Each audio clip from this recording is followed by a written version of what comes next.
You have a lot of questions.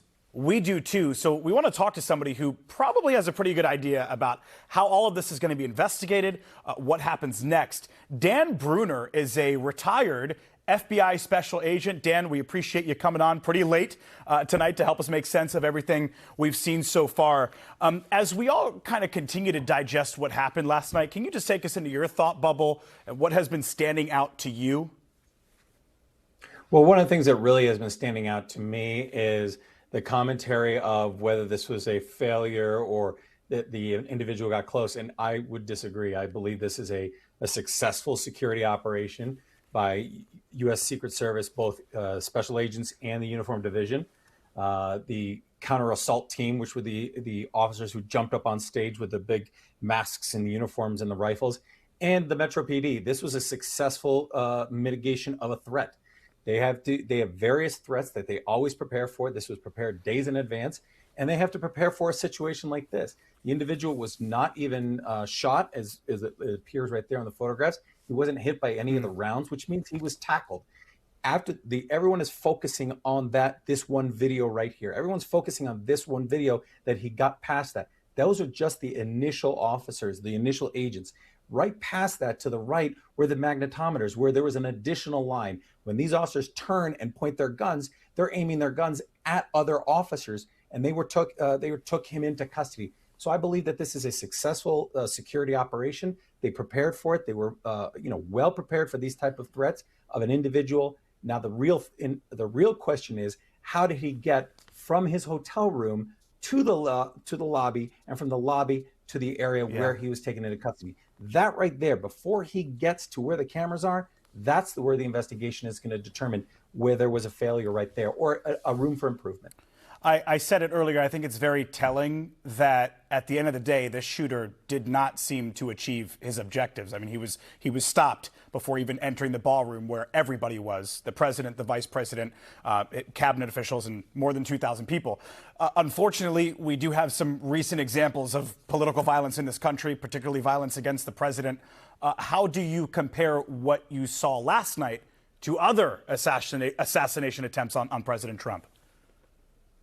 Well, this is a clear, juxtaposition opposite of what happened in Butler, PA. In Butler was a failure. It was a failure by the Secret Service, a failure to think outside the box, a failure to prepare, failure of communication. So there were multiple things that occurred in Butler, PA, that led to, the attack on then candidate, now President Trump. Yeah. Yesterday was a very well orchestrated, a very well set up security.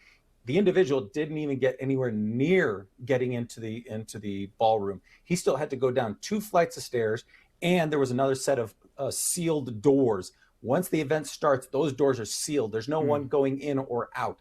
So he was not even gotten to the floor where the doors leading to the ballroom, and he was stopped by the officers at the magnetometers. So there is layers to physical security, which is to provide security for those 2,000 or so guests that are inside the dining room. And it was done very well. So, Dan, you mentioned kind of one of the hot topics. A lot of people have been talking about the security. There's something else a lot of people are talking about, and it's that video that shows Vice President J.D. Vance kind of getting ripped by his tuxedo. There it is. And you can see President Trump is still at the table. Why do you think the vice president was rushed out faster than the president? What's your answer to those questions? I think people are looking way too much into this as to difference. There's a difference of 3 to 5 seconds. The agents that were already on President Trump at the same time that they were on Vice President Vance. Vice President Vance's lead agent grabbed him by the shoulder, said, "Let's move." The agents that were on President Trump, as you see right there, the counter assault team, they got between the stage and the audience. They were providing security. Whether they were waiting to determine where the threat was, I don't know. That's up to the Secret Service, and there will be, a hot wash to analyze why something happened 2 seconds or 3 seconds after President Vance. Why didn't the first agent grab President Trump? I don't know. It could have been something with mobility issues. It could have been whatever it may be, that there had to be 4 agents on the president before moving him, whereas the vice president, I don't know. That's not to be discussed publicly. Those are Secret Service operational details. And that's between, for the Secret Service to prepare for and like I said, to conduct a hot wash and prepare for it. I think it's just nothing that really is important. And I think people really shouldn't look too far into it. Dan Brunner, a former FBI special agent. We could talk to you for hours because this is going to be something that we're going to be talking about for quite some time. We appreciate your time late on a Sunday night, sir. My pleasure.